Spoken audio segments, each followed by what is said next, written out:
이벤트. 저희가 마지막은 요즘 아주 핫한 이야기죠. 백신. 그래서 백신과 관련된 퀴즈를 또 우리 서포터즈 친구들이 바로 진행해 주도록 하겠습니다. 네, 이번에는 백신 면역 퀴즈입니다. 모두 화면에 보이는 QR코드랑 채팅창의 주소로 접속해 주시면 됩니다.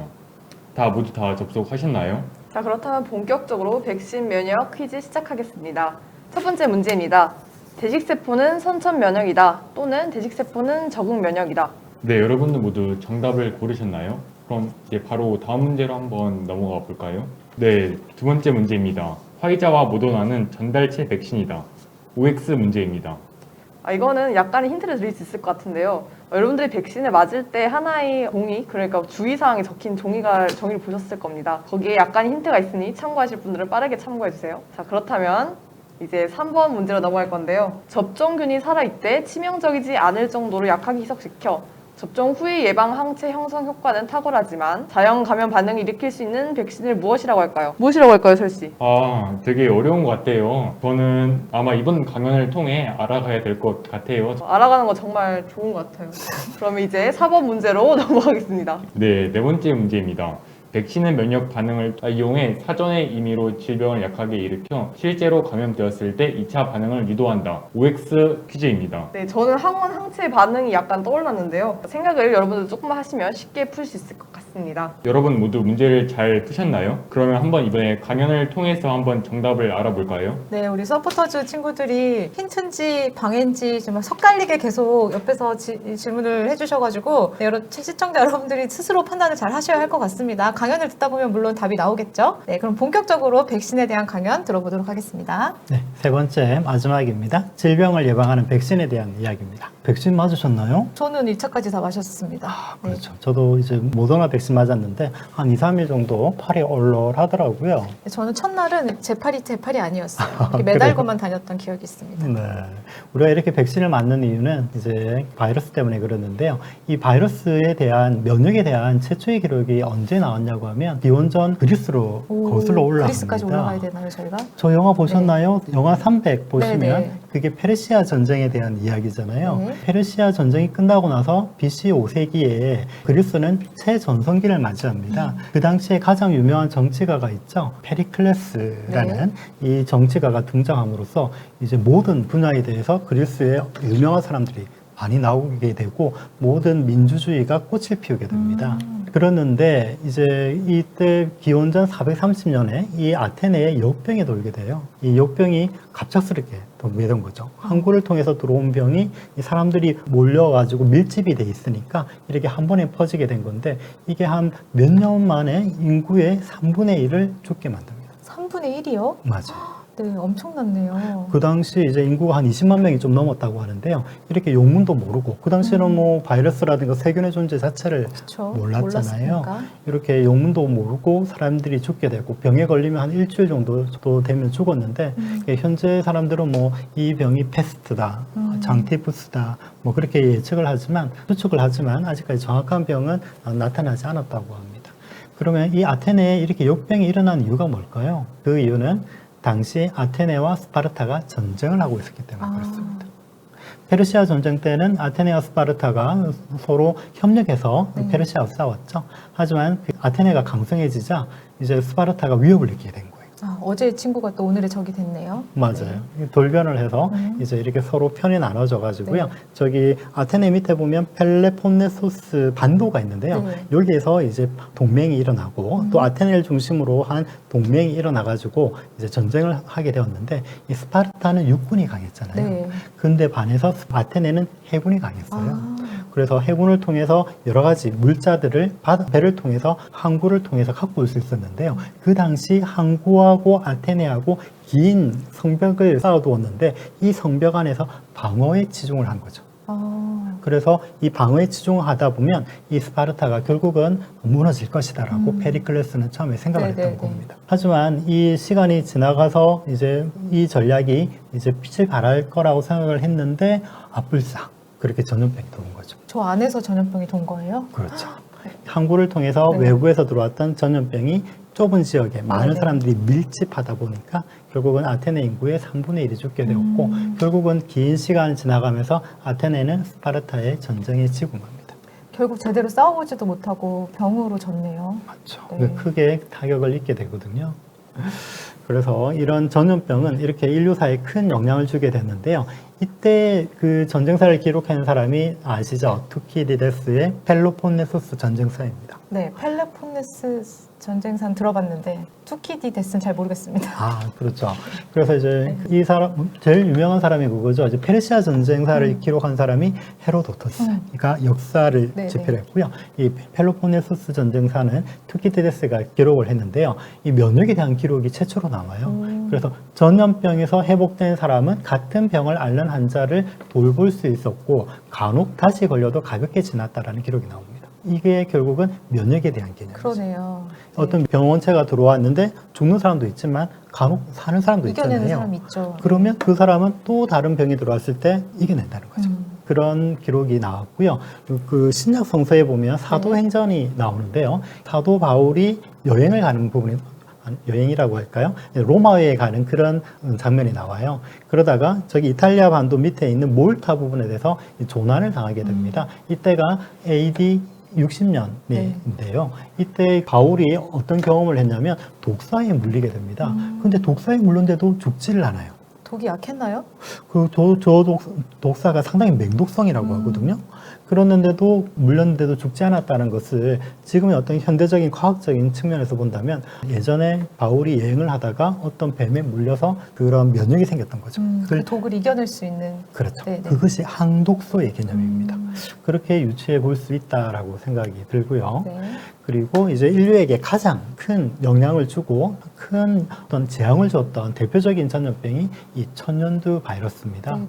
이 천연두에 걸리게 되면 머리끝부터 발끝까지 저렇게 물집이 생기게 되거든요. 얼마나 아팠을까요? 면역이 약한 어린이뿐만 아니라 이제 면역이 없는 어른들도 걸리기 때문에 엄청난 피해를 주었는데요. 이 천연두는 DNA 바이러스예요. 그래서 호흡기를 통해서 감염이 되는데 보통 한 사람이 감염이 되면 저걸 R노트라고 합니다. 네. 한 5명에서 7명까지 이제 전파시킬 수 있는 거죠. 한 사람이 걸렸는데 5명, 7명 걸리면 또 그 사람이 5명, 7명이라면 엄청난 기하급수적으로 환자가 늘어나게 되는 거죠. 지금 코로나가 저게 1, 2 정도 되지 않나요? 오늘 보니까 한 1.06 정도? 뭐 그 정도. 전염력이 엄청 컸네요. 맞아요. 네. 저 당시는 어떤 뭐 마스크도 없고 어떤 방역이라는 개념 자체가 없었죠. 그래서 이 고열이 나면서 2주 후에는 흉터, 즉 곰보라고 하죠. 이것은 BC 12세기 이집트 람세스 미라에도 나올 만큼 인류와의 역사와 함께했다고 볼 수 있어요. 엄청 오랫동안 살아남아 있는 바이러스네요. 그렇죠. 네. 그래서 20세기만 하더라도 무려 3억 명의 사망자를 냈다고 네, 합니다. 네. 엄청난 재앙이죠. 근데 이것은 인수 공동 감염병이 아니라 사람에게만 걸리는 전염병. 그나마 다행이네요. 맞아요. 네, 네. 그래서 이제 백신이 개발되면서 한 1978년인가요? 그 이후로부터는 명도 생기지 않아서 천연두는 지구상에서 사라졌어요. 아, 사라진 바이러스. 드디어. 그런데 또 두 번째로 도전했던 네네. 바이러스가 있는데요. 그 소아마비 네네. 바이러스예요. 그거는 아직까지 퇴치를 못하고 있습니다. 그러니까 아직까지 인류가 의학의 힘을 통해서 퇴치했던 바이러스는 이 천연두 바이러스가 유일무이합니다. 아, 그래요? 그렇구나. 되게 많이 했을 것 같은데. 그렇게 쉽지가 않아요. 그렇군요. 예. 네네. 모든 인구에 그 사람에 맞춰서 백신을 다 투여한다는 것이 정말 쉽지는 않거든요. 그럼 어떻게 보면 지금 우리는 바이러스들과 함께 살아가고 있는 거네요. 그렇죠. 네. 예. 또 바이러스가 유익도 많이 줘요. 어떤 생물의 유전자를 바꾸기 때문에 종의 다양성에도 기여를 하는 부분도 있습니다. 하지만 병을 일으키는 바이러스가 문제가 되는 거죠. 그렇죠. 네네네. 이 그림은 무슨 그림인가요? 그래서 일찍이 중국에서는 이런 천연두를 예방하는 어떤 경험적인 방법으로 인두법이 개발이 됐어요. 그러니까 천연두에 걸리게 되면 이게 물집이 생기잖아요. 네. 아까 물집이. 그러면 물집이 낫는 과정 속에서 딱지가 생기는데 딱지를 가루로 만들어 가지고요. 저렇게 긴 가루를 통해서 코에 주입하는 방법입니다. 네. 그렇게 되면 이 사람이 면역을 가지게 되는 거예요. 병을 옮겨주는 거잖아요. 그렇죠. 약하게. 약하게 해가지고 옮겨주는 방법. 그런데 이거는 조금 단점이 있는데요. 뭐냐고 하면 100명 중에 3명은 천연두에 걸렸다고 합니다. 100명 중 3명 너무 큰데요? 그런데 뭐 그러지 않을 때는 자연적일 때는 한 30% 정도가 걸렸다고 하니까 그게 비하면 또 좀 해볼 만한 그런 방법. 그러나 위험성이 너무 높은. 네. 요즘 백신을 맞느냐 안 맞느냐 이런 가치 판단과도 좀 비슷할 것 같아요. 맞아요. 네. 이 인두법은 중국에서 개발되었는데 중동을 거쳐서 멀리 유럽에까지 전해지게 되고요. 18세기 말에는 잘 아시죠? 제너가 천연두 우두법을 개발하게 됩니다. 뭐 소저자는 이제 여자들은 뇌 천연두에 잘 걸리지 않는다. 그것을 통해서 저렇게 접종하는 방법이 개발이 됐고요. 이제 100년도 되지 않아서 프랑스의 파스테르는 광견병 백신을 개발하게 됩니다.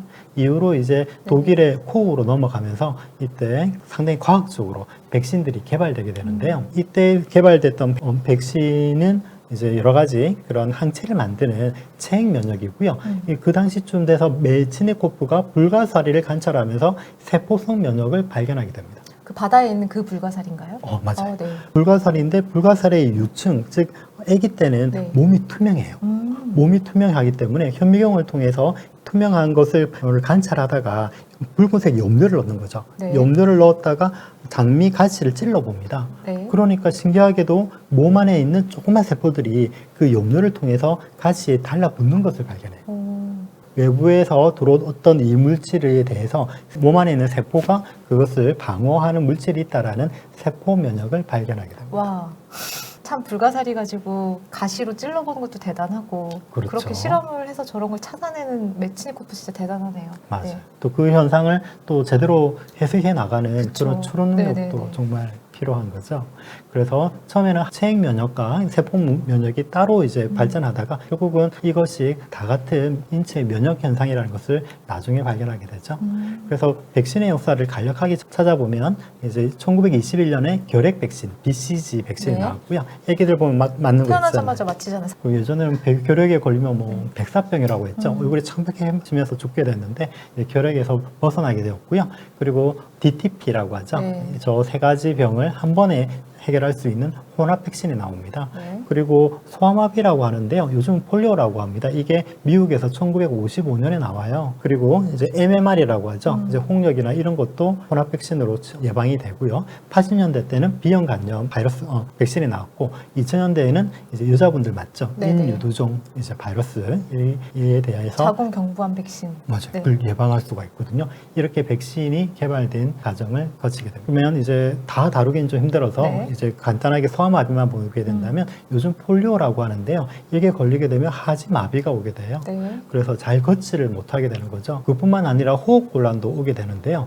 그래서 미국에서는 이런 철폐라는 아주 특이한 의료기구가 등장하게 됩니다. 저게 무슨 관도 아니고 우주선도 아니고 신기하죠? 치료 기기인가요? 예, 호흡이 가쁠 때 요즘은 음압 병식이라고 네네네. 하죠. 그 공기가 들어가고 나가고 하는 것을 조절하는 것처럼 저기 들어가서 치료를 했다고 합니다. 근데 얼굴은 밖으로 나와 있는데 그렇죠. 저 안쪽에 안에 들어가서 또 안에 있는 공기를 순환시켜주는 그런 장치였다고 하는데 아주 좀 불편해 보이지 않나요? 되게 반인간적으로 보이긴 해요. 미국에서는 소아마비로 인해서 상당하게 고생을 많이 했거든요. 그랬는데 1950년대에 조나스 소커라는 사람이 소아마비 4백신을 개발하게 됩니다. 네. 그리고 1960년대에는 알버트 세이빈이라는 사람이 생백신을 개발하게 되죠. 사와 생은 죽고 살고 이 맞아요. 뜻이겠죠? 네. 바이러스가 죽으면 4백신, 살아있으면 생백신이죠. 네, 네. 그렇게 해서 나왔는데 소크 백신이라고 하죠. 4백신은 이렇게 주사를 통해서 어린이에게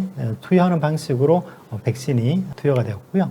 그리고 세빈 백신은 편리해요. 이렇게 먹는 약으로 해가지고 물약으로 나왔기 때문에 주사를 안 맞고 이렇게 먹는 백신으로 나온 거죠. 그래서 상당히 선풍적인 인기를 끌게 됩니다. 요즘 로타바이러스 백신도 저렇게 마시는 걸로 나오던데. 망치는 것도 네네. 나오죠.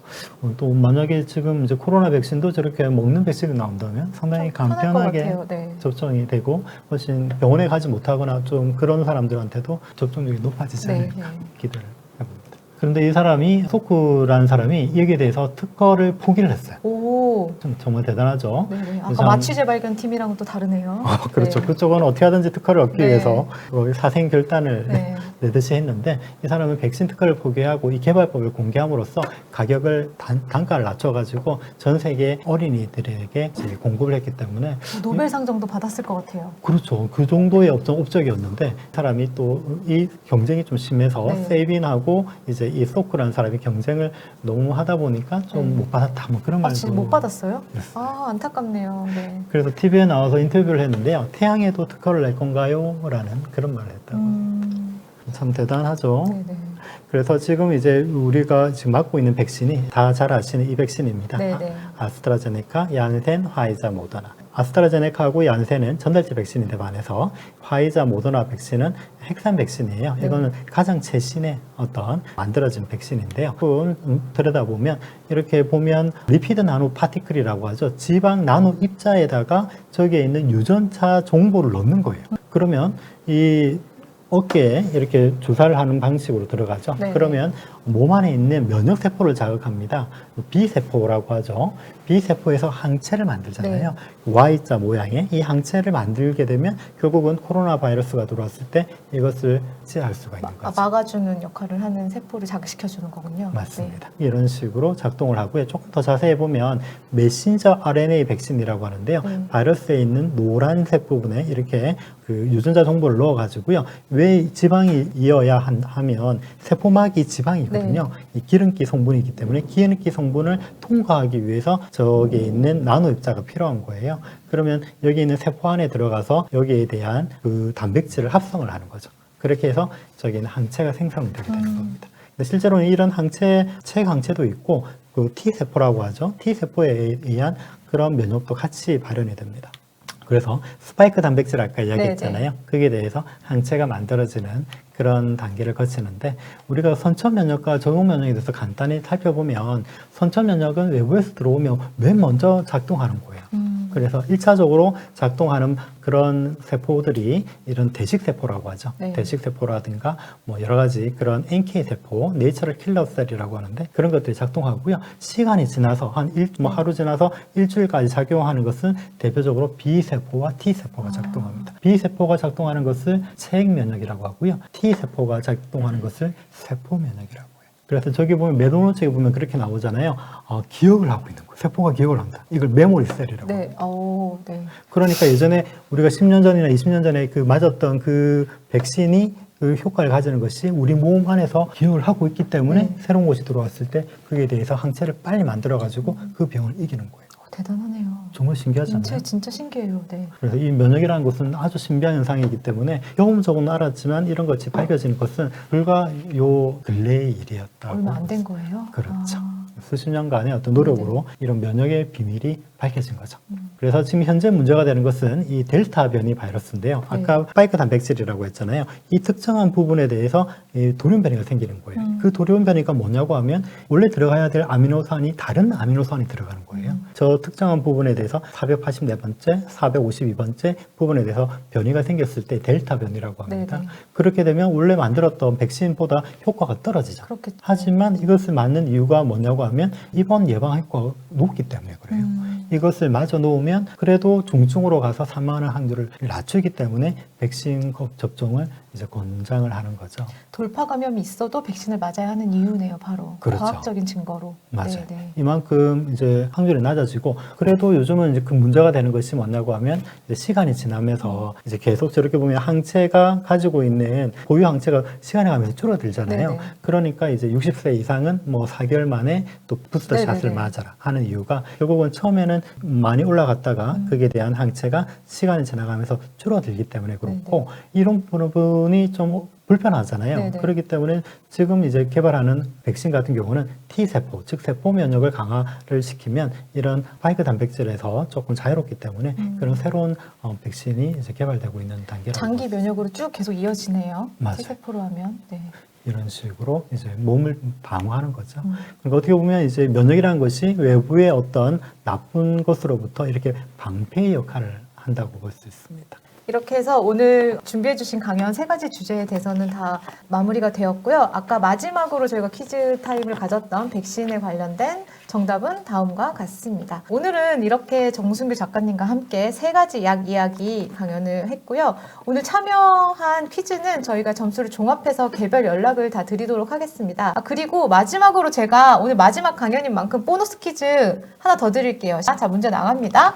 정답은 댓글창에 써주세요. 자, 2021년 서울시립과학관 달짝한 사이언스 강연은 오늘까지 총 몇 번을 하였을까요? 정답을 가장 먼저 맞추신 선착순 3분께 저희가 기프티콘을 쏴드리겠습니다. 이 문제는 댓글창에 남겨주시면 되세요. 몇 번일까요? 저희 3월달부터 했는데 힌트 다 드렸습니다. 자, 그럼 이제 저희 클로징으로 들어가도록 하겠습니다.